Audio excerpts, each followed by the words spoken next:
ಪ್ರಿಯರೇ, ದೇವರು ಒಳ್ಳೆಯವರು, ಒಳ್ಳೆಯದನ್ನೇ ಮಾಡುವವರಾಗಿದ್ದಾರೆ. ನಿಮಗೆ ಕರ್ತನಾದ ಯೇಸು ಕ್ರಿಸ್ತನೊಂದಿಗೆ ಒಂದು ಮಧುರವಾದಂಥ ಒಂದು ಸಂಬಂಧ ಬಹಳ ಮುಖ್ಯ. ಪರಮಗೀತೆ ಎಲ್ಲ ಕ್ರೈಸ್ತರಿಗೂ ಒಂದು ಪ್ರಾಮುಖ್ಯವಾದಂಥ ಪುಸ್ತಕ. ನಾವು ಪರಮಗೀತೆಯನ್ನು ಓದುವಾಗ ಅಲ್ಲಿ ಆತನಿಗೆ ಅಪಾರವಾದಂಥ ಕೃತಜ್ಞತೆಯನ್ನು ಸಲ್ಲಿಸಬೇಕು. ಯಾಕಂದರೆ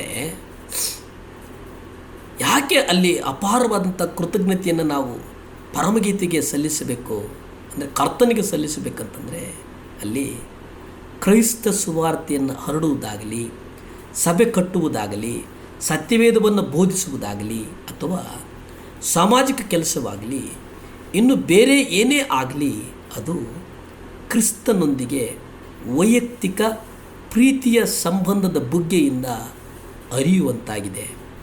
ಮೊದಲು ನಾವು ಮದಲಿಂಗನ ಮತ್ತು ಮದಲಗಿತ್ತೆಯ ಹಾಡನ್ನು ಕಲೀಲೇಬೇಕು. 1 ಯೋಹಾನ 4ನೇ ಅಧ್ಯಾಯ 19 ನೀವು ನೋಡಿ, ಅಲ್ಲಿ ಸ್ಪಷ್ಟವಾಗಿ ನಾವು ಗ್ರಹಿಸುವಂಥದ್ದೇನಪ್ಪ ಅಂತಂದರೆ, ಆತನು ಮೊದಲು ನಮ್ಮನ್ನು ಪ್ರೀತಿಸಿದ್ದರಿಂದಲೇ ನಾವು ಆತನನ್ನು ಪ್ರೀತಿಸ್ತೇವೆ ಅಂತ. ಇದೊಂದು ಕಟ್ಟುಪಾಡು. ಕರ್ತನು ಹೇಳ್ತಾನೆ, ಆತನು ಮೊದಲು ನಮ್ಮನ್ನು ಪ್ರೀತಿಸಿದ್ದರಿಂದ ನಾವು ಆತನನ್ನು ಪ್ರೀತಿಸುತ್ತೇವೆ. ಪ್ರಿಯರೇ, ಅಂದರೆ ಮೊದಲನೆಯದಾಗಿ ಪರಮಗೀತೆ 1:1 ನೀವು ನೋಡಿ, ನಮಗೆ ಕಂಡುಬರುವುದು ಸೊಲೊಮೋನನ ಹಾಡು. ಪ್ರಾಥಮಿಕವಾಗಿ ಇದು ಮದಲಿಂಗನ ಹಾಡು, ಮದಲಗಿತ್ತಿಯ ಹಾಡು. ಅದರ ಅರ್ಥ ನಮಗಾಗಿ ನಮ್ಮ ಕರ್ತನ ಹಾಡು. ಇದು ಆತನಿಗಾಗಿ ನಮ್ಮ ಹಾಡಲ್ಲ, ನಾವು ಆತನನ್ನು ಪ್ರೀತಿಸ್ತೇವೆ. ಏಕೆಂದರೆ ಮೊದಲು ನಮ್ಮನ್ನು ಪ್ರೀತಿಸಿದನು. ನಾವು ಆತನನ್ನು ಮೊದಲು ಪ್ರೀತಿಸಲಿಲ್ಲ, ಆತನು ಮೊದಲು ನಮ್ಮನ್ನು ಪ್ರೀತಿಸಿದನು ಎಂಬುದಾಗಿ ನಾವು ನೋಡ್ತೇವೆ. ಪ್ರಿಯರೇ, ಸ್ವರ್ಗೀಯವಾದ ಸ್ಥಳದಲ್ಲಿ ವಾಸಿಸಲು ಕೊಡುವ ಆಹ್ವಾನ. ಪರಮಗೀತೆ 4ನೇ ಅಧ್ಯಾಯ 8 ಮದಲಿಂಗನು ಮದಲಗಿತ್ತಿ ಹೇಳುವುದನ್ನು ನಾವು ಕೇಳ್ತೇವೆ. ಇದು ಸ್ವರ್ಗೀಯ ಸ್ಥಳದಲ್ಲಿ ವಾಸಿಸಲು ಕೊಡುವಂಥ ಒಂದು ಆಹ್ವಾನ. ಇನ್ನೊಂದಿಗೆ ಲೆಬನೋನಿನಿಂದ ಬಾ ವಧುವೇ, ಲೆಬನೋನಿನಿಂದ ನನ್ನೊಂದಿಗೆ ಬಾ. ಅಮಾನದ ತುದಿ, ಶನೀರ್ ಮತ್ತು ಹೆರ್ಮೋನ್ ಶಿಖರಗಳು, ಸಿಂಹಗಳ ಗವಿಗಳು, ಚಿರತೆಗಳ ಗುಡ್ಡಗಳು, ಇವುಗಳಿಂದ ಹೊರಟು ಬಾ, ಇವುಗಳಿಂದ ಹೊರಟು ಬಾ. ಪರಮಗೀತೆ 4:12 ನಾವು ನೋಡ್ತೇವೆ, ನನ್ನ ಸಹೋದರಿಯು, ಪತ್ನಿಯು ಮುಚ್ಚಲ್ಪಟ್ಟ ತೋಟವು, ಮುಚ್ಚಲ್ಪಟ್ಟ ಹೊರತೆಯು, ಮುದ್ರೆ ಹಾಕಲ್ಪಟ್ಟ ಬುಗ್ಗೆಯು ಆಗಿದ್ದಾಳೆ,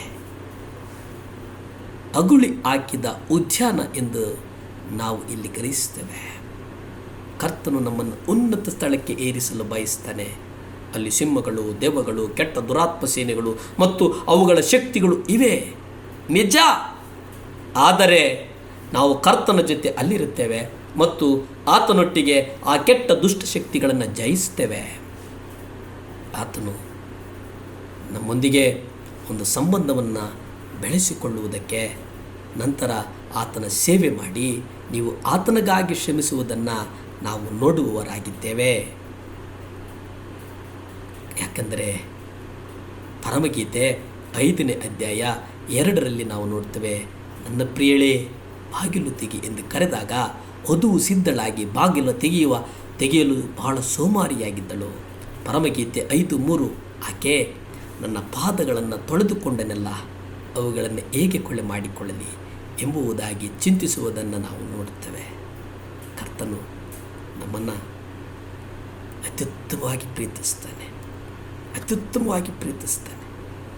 ಕರ್ತನು ನಿಜವಾಗಿಯೂ ನಮ್ಮನ್ನು ಪ್ರಶಂಸಿಸುತ್ತಾನೆ. ಕರ್ತನು ನಿಜವಾಗಿ ನಮ್ಮನ್ನು ಅರಿತುಕೊಂಡಿದ್ದಾನೆ.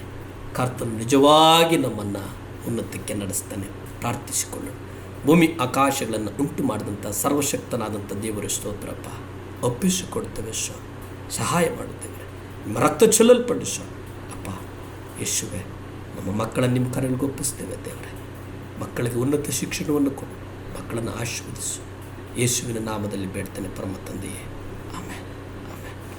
ಹಲ್ಲೆಲೂಯಾ.